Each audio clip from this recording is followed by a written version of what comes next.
All right, so first, just as a formality, if you can, just start out, if you could just give me your name, spell it, rank, and your position as it relates to, like, in the 103rd and then on the mission. Okay, so Staff Sergeant Brian Dalere, Bryan Dalere. And at the 103rd, I am in the ops. I work with guardsmen and mainly just like the day in, day out training, whether it's AGRs or guardsmen. That's where I play, the role that I play as far as training guys up within the ops section. And then as far as the mission, I was designated as a team member, but also an element leader, and I was the ropes guy as far as like running ropes on the deck, whether it was gear or in the other sense as far as element leader role goes, just running the top side once I got up onto the deck and trying to control whatever was thrown towards the team and kind of acting as a buffer between the guys in the water and whoever came topside onto the deck. Cool. All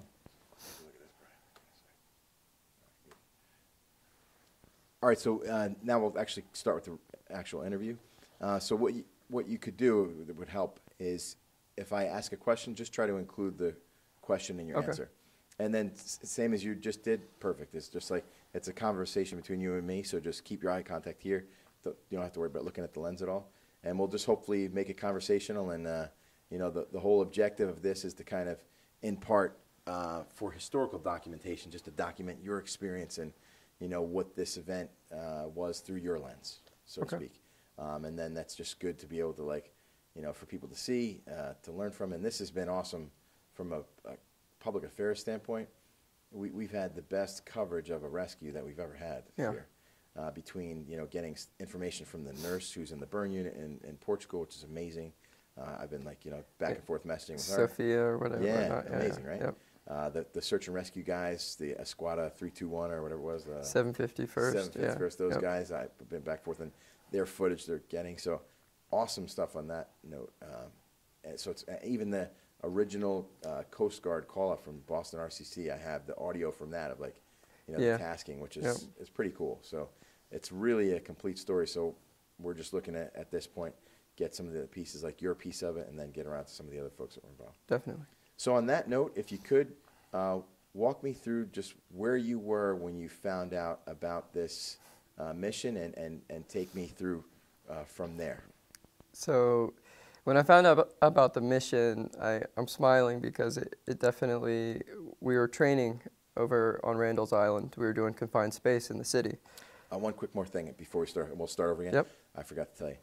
Just think about when you're telling the story that you're telling it to, say, your buddy's girlfriend. So this way you avoid using, like, any acronyms or stuff that we, because I know, like, ROCO or something like that. If you explain it, so this way everybody would understand. So if you find yourself on something like that. Yeah, and if you catch me and I don't even notice it, because sometimes it's like it's gotten to the point for us where it's like I'm like, I throw acronyms out, and my wife even is like, Brian, I have no idea what you're talking about. All right, I'll try to. If I do, I'll ask for clarification. But so if you start again, so start out where were you and what was going on when you found out about this mission?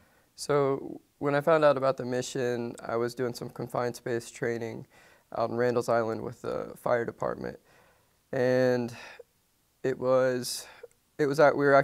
doing ropes work. Confined space is basically going into an area that could potentially have gas, but it's more or less, as I say, a confined space. So we're starting this confined space for a week, TDY. It's Monday, and I noticed some of the guys start to break off from the group. And I'm thinking that they're setting up a team leader scenario or some sort of scenario for later on in the week. And as that started they kept on lingering or on the outskirts.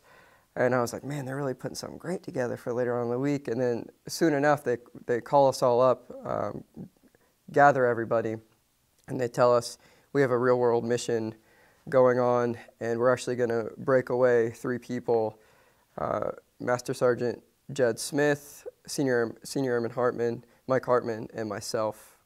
And they told us to basically beat feet, get in Jed's Prius, and make it back to Westhampton Beach as quickly as possible.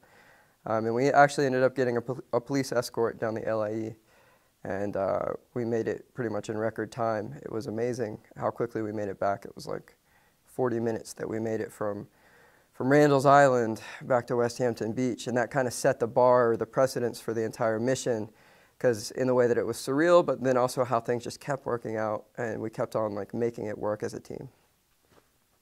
Excellent. That's very cool. So what was your mindset as you're getting ready to just begin a week worth of training out in Randall's Island with the FDNY, and then all of a sudden that's in an instant change? Like, I'm sure even in terms of on a personal level, like, hey, you're thinking you're going to go to work that day, go home that night, walk your dog, do whatever. Now, boom, you're thrown into this. Yes, as far as that goes, luckily I have experience to fall back on, so I've done multiple deployments. The one that I really reached back to in this instance was when I was in Afghanistan in Kandahar, and we would just be on alert, and we could be doing exactly what I was doing that day, where I'm just going through my day-to-day business, and next thing you know, we get alerted, and we need to rock and roll. So it wasn't anything new to me. I had experienced it before, and once Sam told me that he was freeing myself up with these other two individuals, I knew that I needed to grab a couple pieces of gear, but the focus was now to get in the car and get back, and I would clean up the rest of it once I was actually at the 103rd.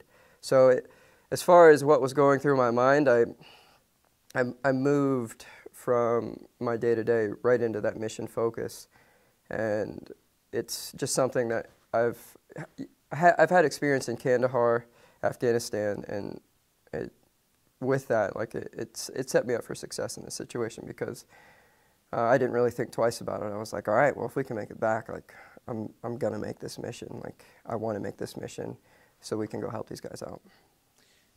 At that point in the timeline, what, if anything, did you know? And hang on a second, Ryan, I'm just gonna put on my headphones. Yeah.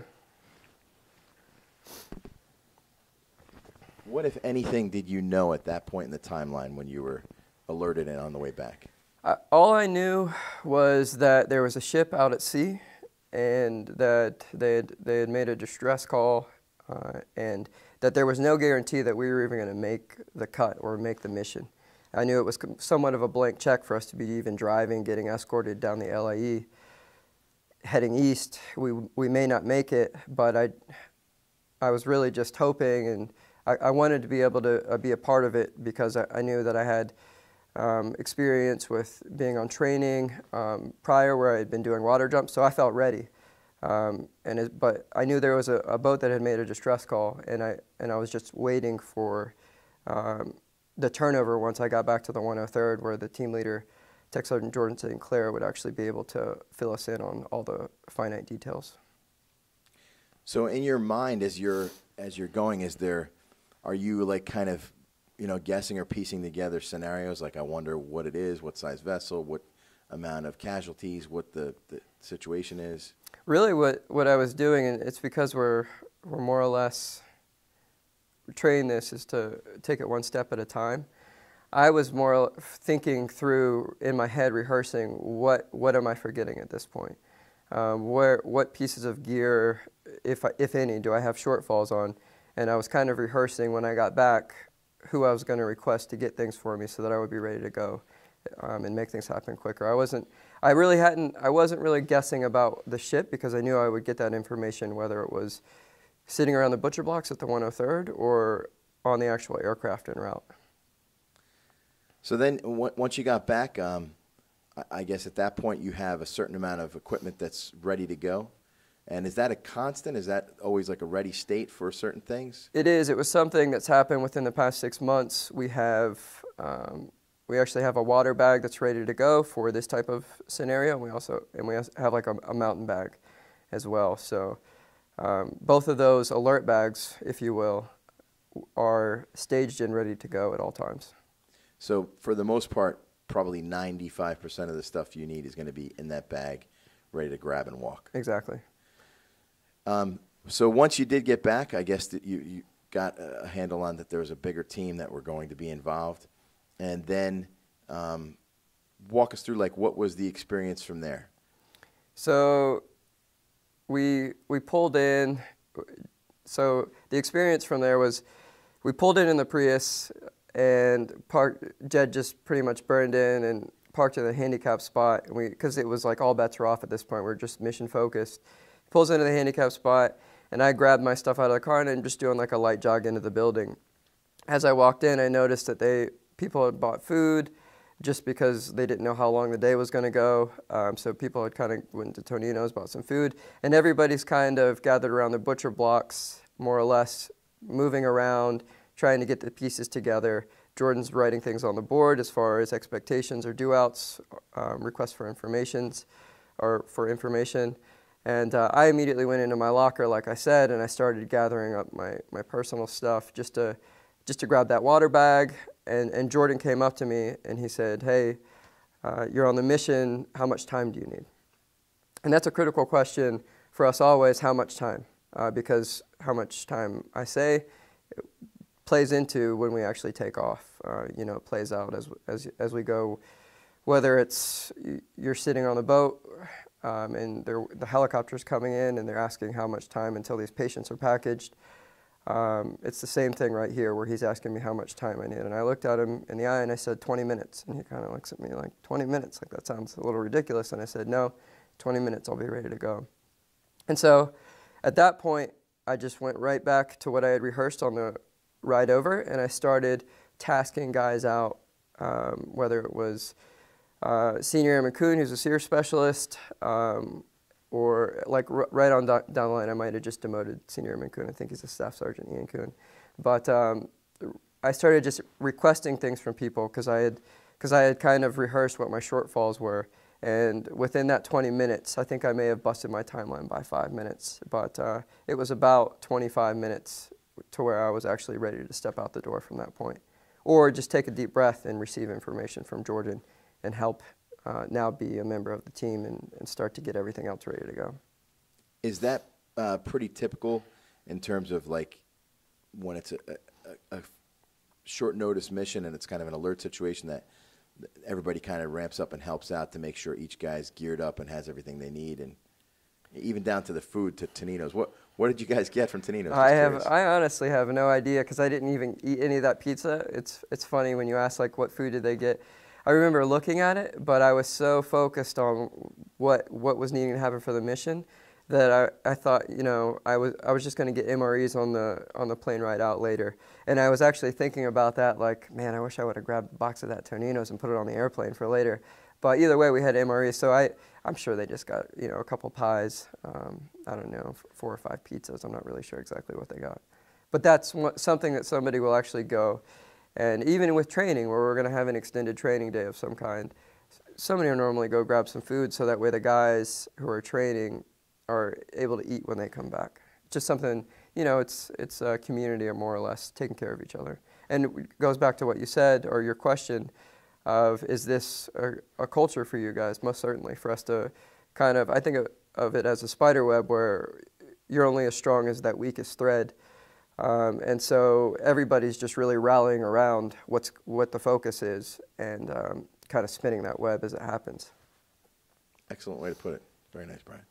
And it's a neat thing for people that are not in the know to say, because you think as a regular guy, hey, I'm training in the morning and boom, not only am I'm going to blow lunch, I'm getting on an aircraft and I'm going on a mission that has an unknown timeline and I don't know when I'm going to eat again. Yeah. So, like, I guess you probably ate breakfast, and then what's the next time from when you guys left that you actually remember eating? I'm sure that once you got to the patient, I know, talking with some of the other guys, it went clear through past midnight through the morning, and then. Yeah, as far as food went, like I said, it was kind of, like I said, I have a alert bag packed out for gear, but then I also have a ruck that kind of has a ruck being a backpack, that has my own food supply in it, resupply, whatnot. Sometimes I'll break into that before I should. In this case, I probably did grab like a bar or two whenever I felt hungry. So you're constantly, or even when you find a minute, you grab a sip of water, you grab some food as you can. It really just resorts back to training because you don't always have time to sit down, obviously, to sit down and have a proper meal. But as we would be going through briefs, sometimes I would just be eating as they're briefing, as I'm taking notes, or grabbing a sip of water. You're kind of just trying to keep yourself healthy so you're actually able to execute when the mission. And that's funny that I say that, keep yourself healthy, because all of that plays in, all of our physical fitness standards and whatnot. It allows us to go for that 30 plus, 40 plus hour day or multi-day mission that ends up happening. It does seem like it's like multiple mindsets required to like be in the career field, like you're in a kind of training mindset and then shifting gears to real world, shifting gears to, okay, now I can chill and relax, and however it goes. So now en route in the aircraft, I know they briefed and you guys are underway. Is it something that you have personally done? How many times would you have jumped into the water at night? I don't know the exact number of times I've jumped into the water at night. I don't mean to say a countless number of times, but it's enough times to where I'd rather not guess or quantify the amount of times that I've jumped into the water at night. It's been enough times to where I felt very comfortable in that piece. Outside of the fact that we're in the middle of the Atlantic Ocean, which changes the game a little bit, but that's only if you think about it, that you're in the middle of the Atlantic Ocean. Otherwise, I've done that jump, to the point where all I was really thinking about as I was going off of the ramp was how I was going to properly place my feet to exit correctly. And then I took it to the next step and the next step. As I kind of said, it's like one step at a time, which allows you to execute throughout the entire mission and not make a mistake. Because if you start to get overwhelmed, you start to take it, now I'm thinking about what am I going to do to get the patients? Well, the most dangerous part up to this point is exiting the aircraft safely. So all I was thinking about as I was leaving the airplane is how I was going to place my feet. I was rehearsing that, and then exiting the aircraft correctly, and then actions under canopy. So it is amazing to think that that is very much a common theme among you guys, is that the focus is absolutely in the moment, not getting ahead of yourself down to the level of where to place your feet to exit the aircraft. And then obviously, I guess once you're out, hearing from the other guys that, one side, the marker on your chest shows that coming towards you, the other side shows going away, so you're not having canopy collisions. And exactly, yep. So now, take us through from when you exited the aircraft to when you're actually first ever link up with the survivors and the patients, and what the experience was like from you there. So yeah, when we exited the aircraft, we trained to stack up under canopy so that way we can pick up all the jumpers. We did stack up. We pick up the RAMS package. After we pick up the other jumpers, we pick up the RAMS package, which it's basically a Zodiac boat, which is under canopy, and we're following that in because at this point it's our lifeline. It's the transportation mode for us to get from the middle of the Atlantic to this vessel where the patients are. And so we stack up, and I'm following the stack lead. So I'm second man in the formation. And as the canopy drift falls, you can see where the wind is on the surface, or the wind direction on the surface. So Jordan adjusts the stack, I follow him, and we land about 20 meters from the package. And it was actually kind of funny because through the hustle and bustle of everything, when I hit the water, I'm thinking to myself, like, I'm going to be the first one to the package, because it's just kind of a competition at that point. And I realize we have a lot of other things going on, but it's just something in me where I'm always thinking, like, for me to be able to do the best for the team, like, I want to be able to make it to the package. It's a little bit of a competition for me to try and be the first one to the package. But as I'm swimming, I realized that I actually swam to Jordan St. Clair, the team leader, and he's like, "Hey, what's up, man?" And the package is about 20 meters off to my left, and I'm like, I totally thought that I was swimming to the Zodiac. I swam to him, and then the two of us actually just swam together and started de-rigging the Zodiac boat. And at that point, we got the boat up and running. What's the experience like first when for somebody that doesn't know, like hitting the water at night with a parachute and having all these lines and ropes and chute and all this stuff around you, is that, obviously I'm sure you train and everything, but do you remember back to your first time doing that? Like, what's that like for somebody? Is that a little bit of a harrowing event? Well, hitting the water at night is actually much more forgiving than hitting the land at night. So I mean, to be honest, just to go through how it happens, you normally you hit the water, you come out, you release your leg straps, you come out of your harness of your canopy, you know, take a quick second to gather up whatever gear you need. For us, it was, we had this little kit for like an emergency for ourselves. It's a little flotation device. And then we also had our medical rucks that we were wearing. So I gathered that equipment up, and then I just started swimming. I ended up swimming to Jordan St. Clair, and then both of us swam to the package. And the only thing that was really different about this night is the luminescence in the water was like going crazy all around us. So that was interesting and somewhat surreal. But you know, I didn't really notice it, you know, more. But it was something that as I think back on, that was occurring throughout the water portion. Yeah, the low loom was a factor. Like, there were a lot of things I think on this mission that made it a near miss, because I think if certain things breach certain numbers, then it becomes unsafe, and then you can't do it. So I think this mission was on a lot of levels very close to getting to that no-go zone, I guess you could say. Yeah, but it didn't feel like that for us at all. Like, I didn't feel, because we had our NVGs, we weren't actually wearing them under canopy, but we had the NVGs, and we actually could. Night vision goggles? Yes, I'm sorry, our night vision goggles. And so the low illum is something that we train to. So it's not, yes, it is, it most certainly, it plays into the overall risk of things, but as far as ever feeling unsafe at any point, that wasn't a reality for me at all. Is that equipment waterproof? Is that? Yes, so the equipment that we're jumping in, we waterproof everything, leak test it prior. And there are times when things fail, obviously, but that's why we do the leak tests before we leave, so that we can actually have dry equipment when we get onto even like the sensitive electronics like NVGs, that's all. So the NVGs, that's what I said, it's actually, I had it in a waterproof case, whereas there are certain things that we have on our person for emergencies, whether it's an EPIRB, which will signal, like if for some reason I would have found myself alone, if I had a cutaway or something, then I have the ability, I have a flare on me, I have the ability to make my position known to the team. And that stuff is waterproof and on my person. So then from where you guys landed, collected, got on the raft, and then started to make way to the boat, like what kind of distance was that? And then what was the process like of gathering equipment and getting on the boat and then finding the patients? So the process is from de-rigging the rams, it's really just back to training. You take it one step at a time. You're just working through unfolding this boat, because you have to inflate it. So as a team, we worked through that, got onto now our inflated Zodiac boat, and then now we have to dewater the engine.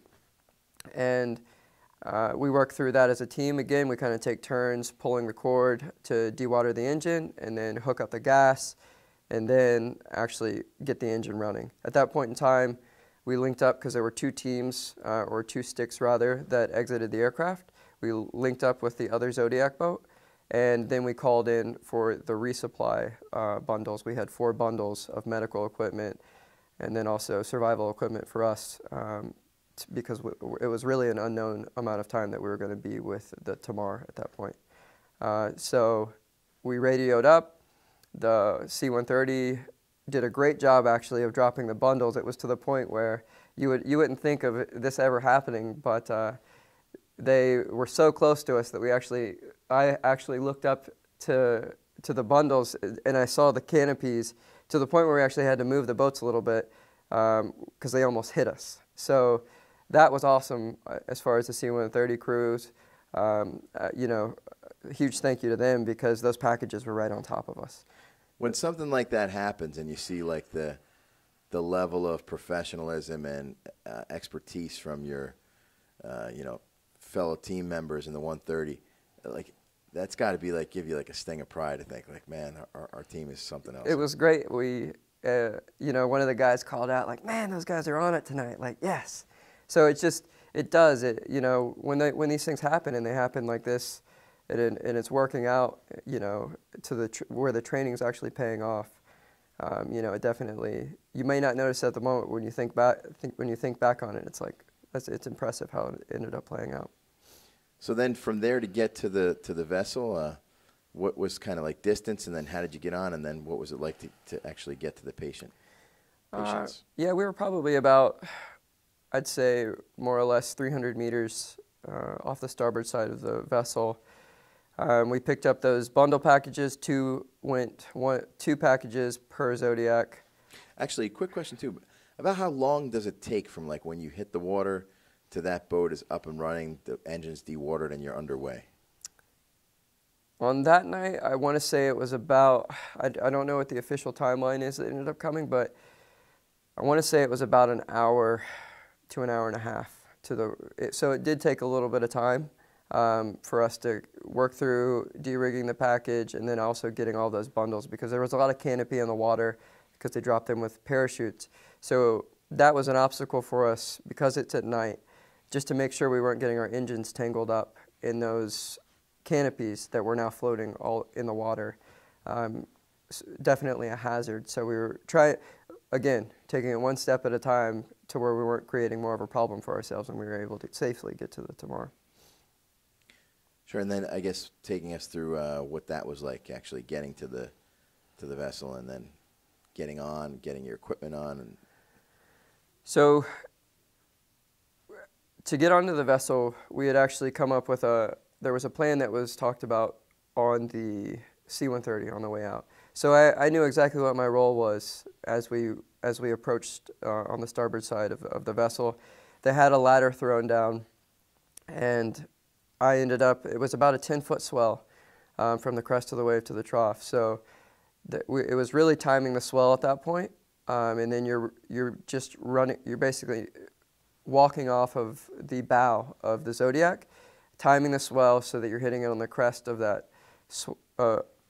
wave, more or less, and then because you want to be able to grab the ladder at the highest portion of the swell, and from there I knew that I was going to be the first up, and I was going to be the element leader, or basically the person running the top side of the vessel. So I went up the ladder, and and then we moved into the next phase. So like everything from that point was pretty much over, and now I have to reset.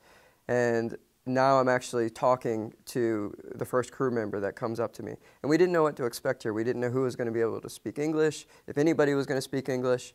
But luckily, one of the crewmen came up to me, and he immediately started asking for me to come help the patients, because that's their priority right now. It's you guys are here to save these guys' lives.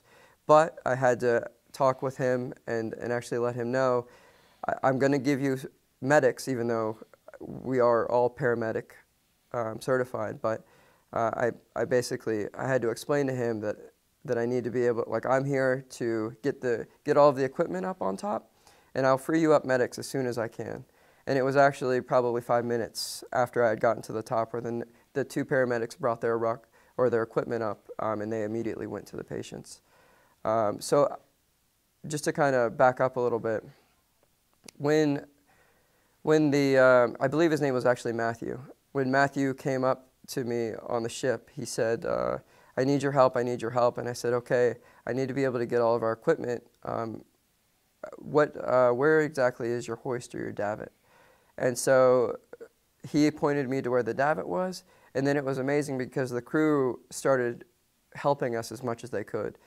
And I was really impressed with how helpful they were, whether it was bringing gear or they offered up some slings so that we could better lift our equipment or attach it to the davit. Because the davit's like a 50-pound or an 80-pound, more or less like wrecking balls that's coming down, and they're trying to clip that equipment in as the swell's happening. So the slings that they offered up ended up playing a huge role into being able to safely lift all the equipment. That's hairy. Just the idea of just getting on the boat. To me, like, I'm picturing that raft is almost like butted up against the hull of the ship, and then it's almost kind of riding up along the ship as the swell's going, and then like you said, you're kind of almost trying to jump off the raft to the ladder at the right moment, timing the swell? Because obviously, if it's short and it's all the way down, the ladder's above you, right? You're not even going to be able to reach it. Yes, that was, well, there was enough ladder to where it wasn't as if there was no ladder to ever grab. But if you don't time it correctly, then you could find yourself in a little bit of a, uncomfortable situation for a moment. But yes, I would say that was definitely, the boat was dead in the water though, so it wasn't like they were underway at all.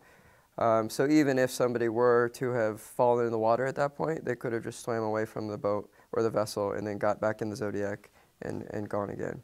But it's definitely like, it's timing. It's definitely timing.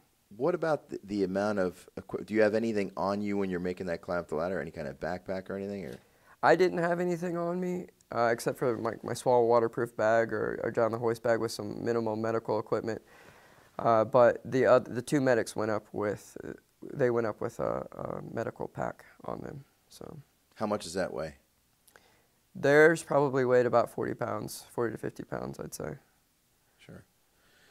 So Matthew, one of the crew members, I guess, then as you guys are all on board, everyone's accounted for, equipment's accounted for. Now the actual work gets underway with taking care of the patients, finding the patients.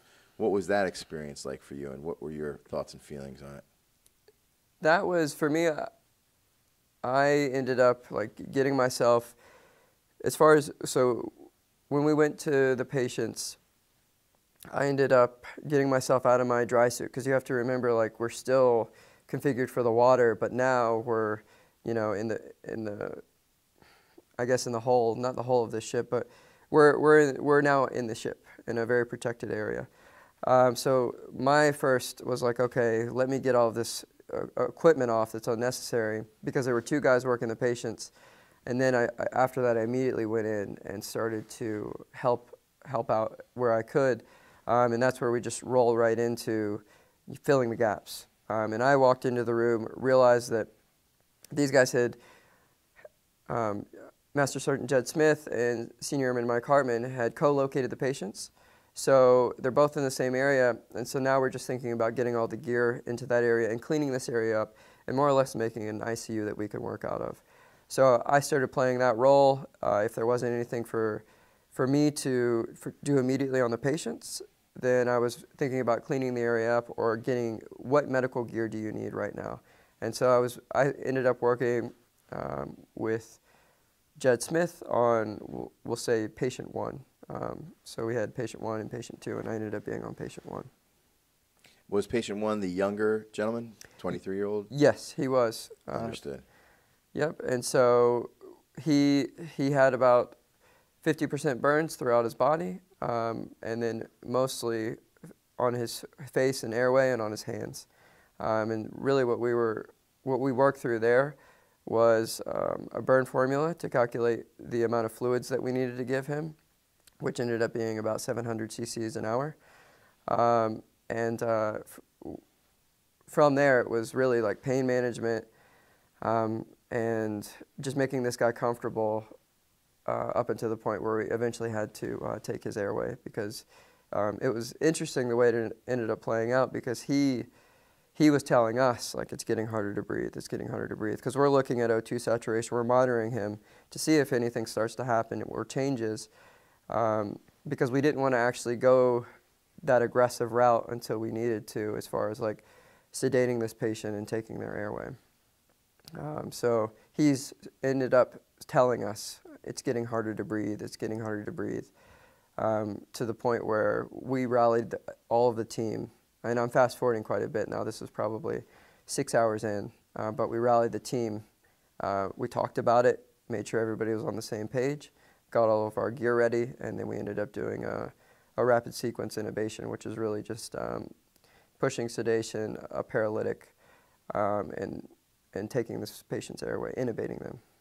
And that intubation is like same as it would go down at Columbia or some other hospital, that it goes down through the throat. It wasn't like a tracheotomy type intubation, or? Nope. There was no, this intubation, there wasn't any need to cut or anything. It did go into the trachea. We visualized the vocal cords, and then we actually passed the tube through those cords. So it wasn't there wasn't any like the need to cut in this situation to do the cricothyrotomy. So as far as patient 1 goes, it ended up Jordan was actually the one who ended up, the team leader, Tech Sergeant Jordan St. Clair was the one who ended up passing the tube. And then from there, it's pretty, like, we have all the equipment backed up if we need to go to anything more severe than that, whether or not we need a suction. We have all of our gear ready.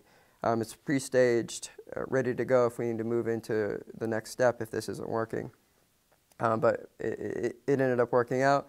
We passed the tube, and then we secured it. And that was a huge relief for the team, but it was also a very stressful moment for all of us because it was like, okay, like now we need to keep this patient sedated, but at the same time, we have a secure airway, and we know we're going to be able to, less something else, more drastic changes, like we're going to be able to keep this guy alive for, you know, at that point in time, and that was the big question, like, do we have enough, how much time or how much sedation do we have, how long can we keep this patient sedated now at this point?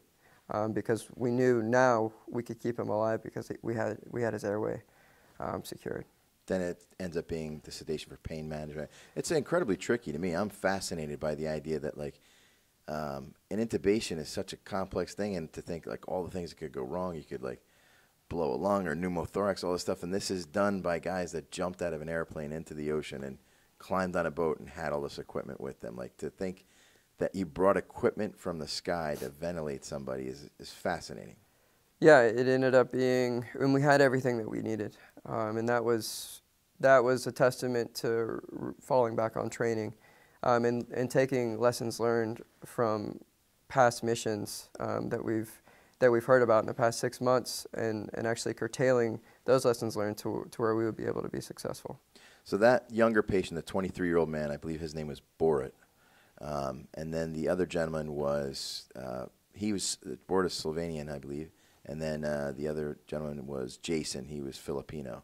So there was another team working on Jason as well, and I understand later on as the mission evolved, Jason also required intubation. Is that yes. Right? Or his airway needed to be. Yeah, Jason ended up, it ended up being probably another 3 or 4 hours. And then he, very similar, where he just started, you could tell he needed, and so we rallied the team again, had a discussion, and then we moved into now securing this patient's airway. And we weren't actually able to pass a tube on Jason, so we ended up having to move into the cricothyrotomy, which ended up going or being successful as well. And that, again, was a huge relief to the team because if you're not able to maintain the patient's airway, then obviously they're going to pass away. So that was a big moment for us. Now we have both patients' airways secured, and it was really just, now we're just debriding them, keeping them sedated. Debriding basically meaning like cleaning their wounds off or their burns, more or less, and then getting them ready for what was, at that point, we didn't know when the exfil was going to be, but getting them ready for exfil. And then also getting, sorry, I lost my train of thought there for a second. Sure. Ertapenem. Antibiotics, excuse me. So getting antibiotics on board, doing all of the things within our protocols to where they would be, you know, have their limbs or as much of their limbs viable for the rest of their lives, hopefully. Because at that point we didn't know, because there were a lot of things that could go wrong. They were way out of my scope as far as, you know, like ticking down the line of how, if these guys were actually going to survive. But we knew that they would survive for at least the next 24 hours in our care. So as long as we could get somebody to hand them off to, we knew we would be able to keep them sedated and alive from once we had their airways. Is there ever a moment as a guy when you're arriving on the scene and with consideration of all the training and everything, like there's just a human moment of like, wow, this person is in, you know, bad shape. They really suffered quite a lot. You know, this has been a really horrific accident for these two gentlemen. Yeah, It's not really, it wasn't as much for the patients for me. It was more for the crew members who would come and check in for their friends. Because at that point, when I kind of, because we have to, I compartmentalize it. And I'm thinking of this person as a patient now. And now they're under my care or underneath the team's care. And I'm just going to do the best that I can for that person or that individual. So it didn't really hit me until on like exactly, you know, who this person was until I actually, you know, fast forward 4 or 5 days, 6 days, sitting on my couch, you know, back here in Westhampton Beach, and I see this individual's, you know, Instagram account, and I realize what he looked like before this explosion actually happened, and that's when I was like, wow, these guys were really significantly burned. At the time, though, that didn't really ever, I realized that they were significantly burned, but I was more or less marching through the steps of what needed to be done next. And I was advocating to the crew members and just explaining to them what was going on to the best of my ability, to let them know that their friend was going to make it. At least at this point, he seemed like he was going to make it. And I explained to them that I didn't know what was going to happen, you know, a week from that moment, 2 weeks from that moment. But they were doing well while they were under our care. It's an amazing thing how many people were involved and how many, this was an international event in the way of, for one, just these two gentlemen being from different nations, and then getting the support from the Portuguese search and rescue. And you've also had contact with Sophia, one of the nurses in the burn unit. Yeah. I think it's an incredible thing today that it's a much smaller world to be able to, you know, have access to these things and have this ability to carry this out where this might not have been possible, you know, years ago, or certainly not to the same level. What was that like for you to be able to, you know, hear back from his nurse, for at least one of the gentlemen, or actually both, you know, where they are, and obviously I'm sure that's something, like you said, as you're thinking about it when you're back here. Yeah, as far as hearing back or getting information, I mean, it's great that you know, social media or just the way that the times have changed to where you can really reach out and get a hold of more or less anybody if you go through the right avenues. And so it was refreshing to me, because really all I'm concerned about and all the team was concerned about is how the patients were doing. And so, because we were with them for more or less 2 days, and so it's just important for us, for the closure of everything, to figure out how they were doing, and so it was refreshing to be able to hear from her, and then everybody else from that point on the 751st, that they were really that they felt like we did appropriate level care or even exceeded care. And that now it seems like they're doing above and beyond, you know, obviously the handoff that we gave them. And it sounds like from what I've been hearing, it sounds like these guys are both going to be, like, they're going to be fine from what I've been hearing so far. So it's nice, and nice really isn't the best, you know, good word for it, but it's rewarding. It's because really all we're looking for is just to find out how those patients are doing. Do you find, is it ever a struggle in this career field when you deal with horrific accidents and it results in the loss of a limb or, you know, disfigurement from, you know, a burn or explosion or things like that? Like, you know that you've done your work and you've done the best you can and this person's life is going to be saved, but obviously there is like an enduring hardship from a loss of a limb or, you know, whatever the thing might be as you've encountered different medical experiences. How do you deal with those things? And do the guys talk among themselves, talk to each other? Is there, what's the outlet for something like that? Yeah, we have, as far as outlets go, we have different things set up, whether it's us talking to each other or there's different psychologists or psychiatrists that come in for us to be able to talk about things. But again, I'll turn it back to training. I mean, we go to Long Island Jewish Hospital, LIJ, they do a lot for us where we're able to actually go and maybe you won't be able to use this, but we're able to go and do cadaver labs, which is, it's paramount for us to be able to disassociate things. For us, now when we're treating a human, it's not the first time that we've seen this. It's not the first time that it's happened. So we're able to, again, you know, and compartmentalize isn't always the best way to go about it. That's why we talk to these psychologists and psychiatrists, to where we have an avenue, we can talk about things, because we're human beings just like everyone else. You know, we need to be able to speak freely about our experiences. But as far as like how do you deal with that? I mean, I think every individual deals with that how they, like, on an individual basis. And it's really just being able to be open about things. For me, it's being able to be open about things and like you said, like have somebody to talk to about it. But as far as disfigurement, I mean, that really, again, it goes back to training for us, because it's like we see it not day in and day out, but we see it, whether it's in combat or whether it's in the middle of the Atlantic Ocean. And it really falls back for me on things that I have seen in the past, to where it's not like I'm not overwhelmed when I'm going through this. I'm actually just moving through that step, trying to make it better, and then moving on to the next. I think when I look at this and think, if this was my brother or, you know, a family member, a close friend, like, I'm very proud of the amount of effort that went into saving these guys' lives. And obviously it's very unfortunate for the two gentlemen that did not make it. But it's extraordinary to think of what was done for the two that did.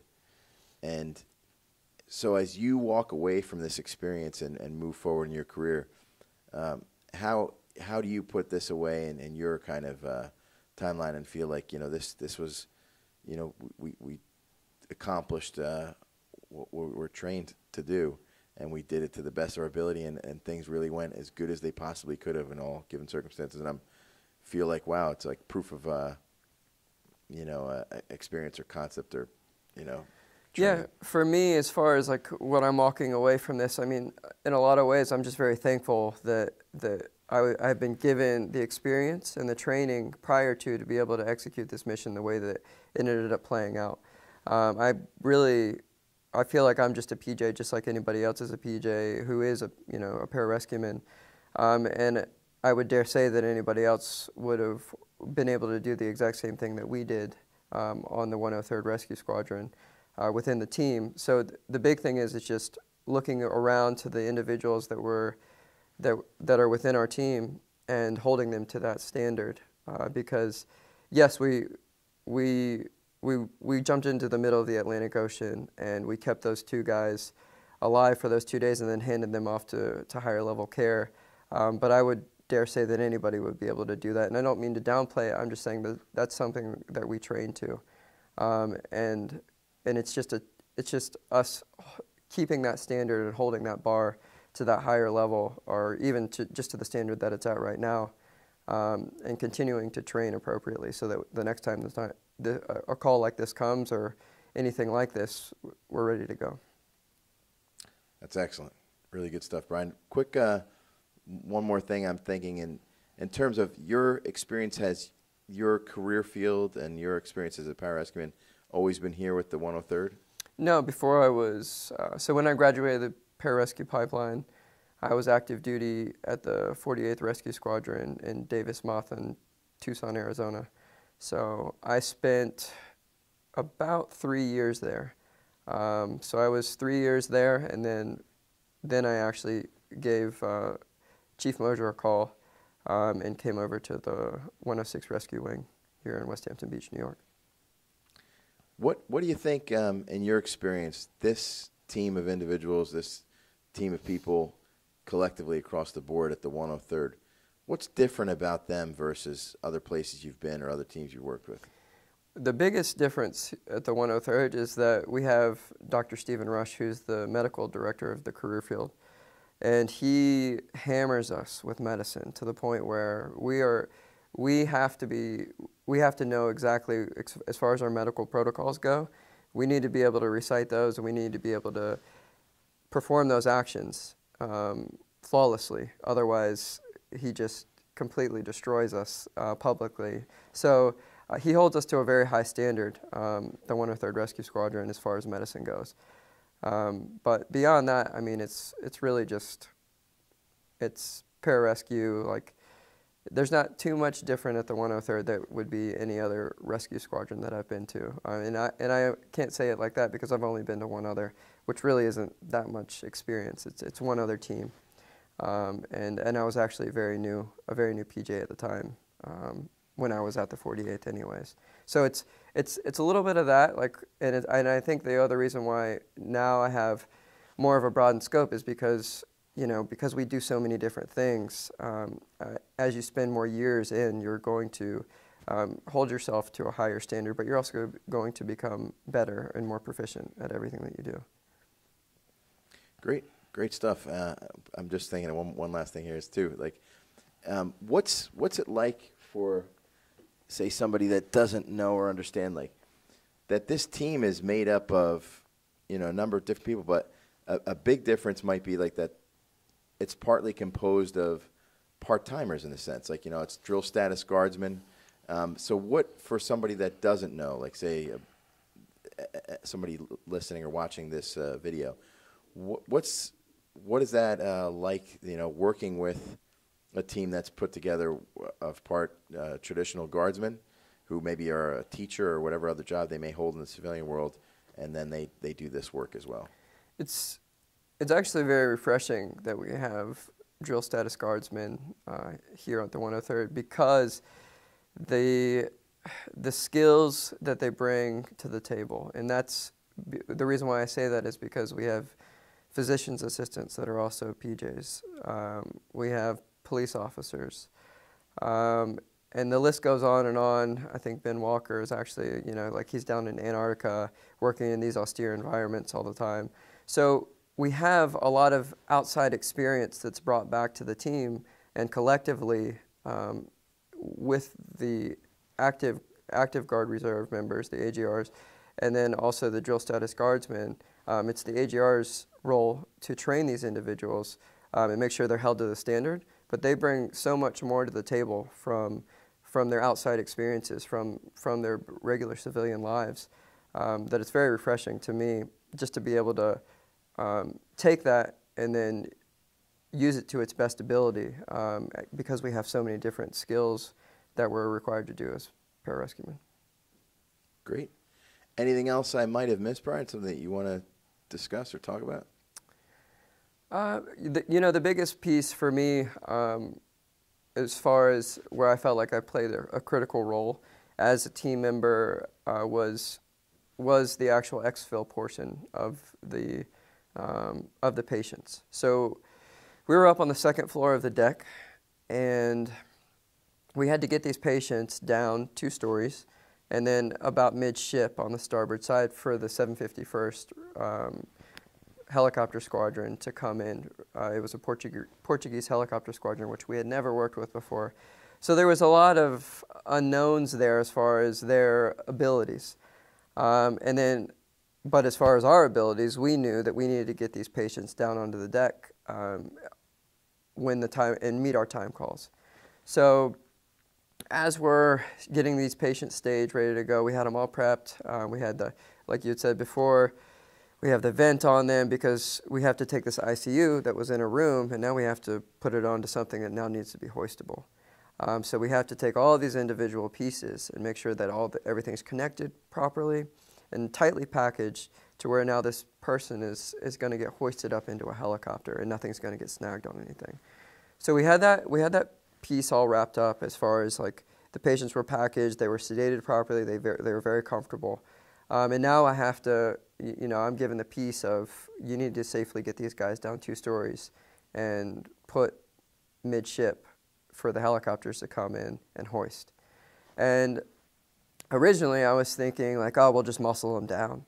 But luckily I had just been, again, training 2 weeks prior. I'd been to a course up in North Conway, a mountaineering course.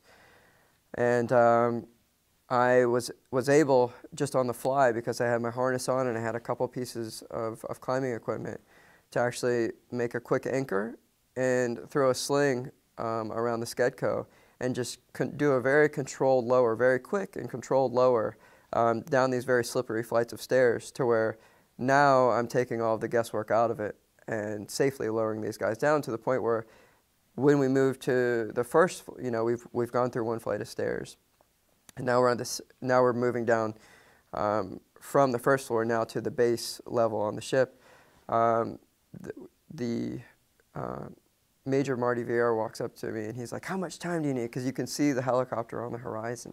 And he's like, "How much time do you need until these patients are postured to be able to hoist?" And I looked at him and I said, 3 minutes. And he looked at me like I was crazy, like 3 minutes. But I looked at him in his eyes again and said 3 minutes. And he probably added another minute or two, because that's normally what we do. We give ourselves, we give that guy a little bit of a buffer. But sure enough, as we lowered, we did that second lower, and I see the patients over on midship, and now the helicopter is like coming up on the starboard side. We're underway, and the 751st Helicopter Squadron was just holding this solid hover, as they're doing that lateral movement because the boat's underway. I looked down at my clock and I was like, all right, great. Like, I made that timeline. It was 3 minutes on the dot. So that to me was huge, because it resulted back to, I would have never been able to do that, and I would never have been able to give that accurate time call had I not been doing the training that I had been doing up until that point. And then if you fast forward it to the feedback that we got to from the helicopter squadron, they told us that had we not had everything ready to go, Johnny on the spot, they wouldn't have been able to do the 6 hoist evolutions that they ended up being able to do, because they were running low on fuel.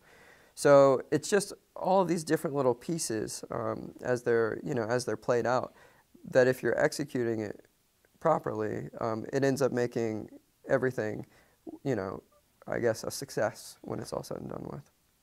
Excellent. What team member, especially, and it might be a hard question, were you especially impressed with or took note of, or somebody that maybe you look up to?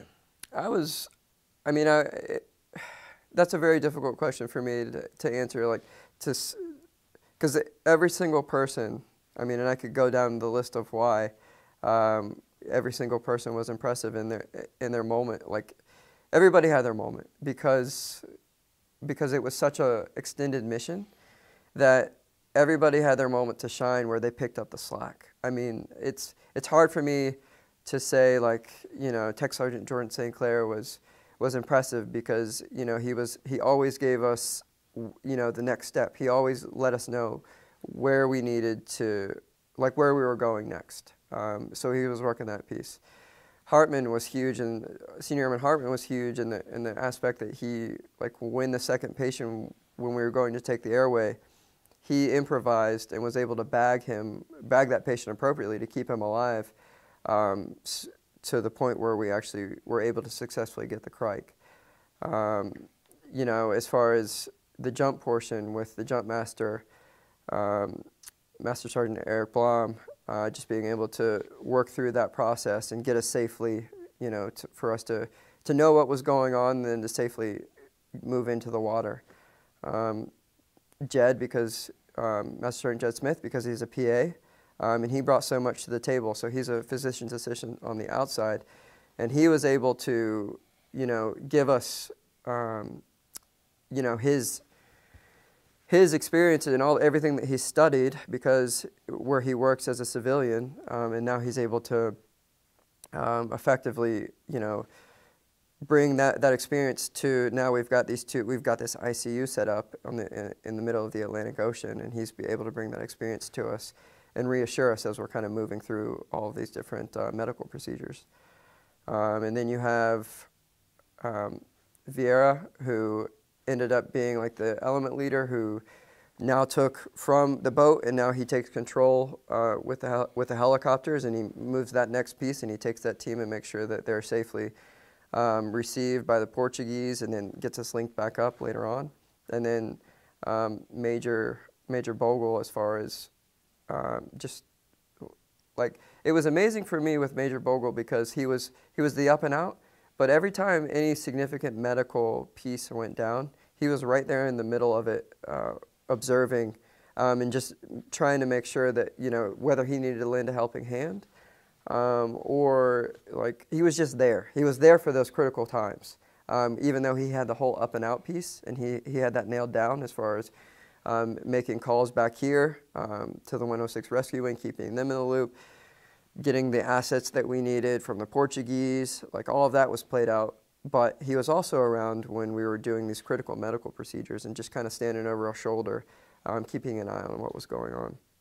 And I don't mean to overlook Major Vieira, because he's a combat rescue officer, but he also played an integral piece in. He was one of the patient treaters because we went into work rest cycles, and so he was paramount in his ability, because he continues to hold his paramedic certification even as an officer, which isn't a standard practice for us. But because he takes the medicine seriously, even as a combat rescue officer, he was able to play a huge part, assisting with the patients and actually being a primary treater throughout the entirety of the mission. So everybody played their role, and it was, it was a team effort through and through. Excellent. I think we covered all the bases, and I thank you for taking the time, and I think this was like just a very genuine and enlightening conversation. We shed light on a lot of things that weren't talked about before that are pretty cool to know, and I think all of this really lends to just helping inform our community, both the military community and then the greater community of anybody that, is interested in what we do and how we do it and why. So I think you've been an excellent ambassador for that effort. So thank you very much. Appreciate it, Sergeant Dalere. Yeah. Okay. Thanks, Captain. Yeah, right. Thank you. I'm going to go ahead and stop down quick.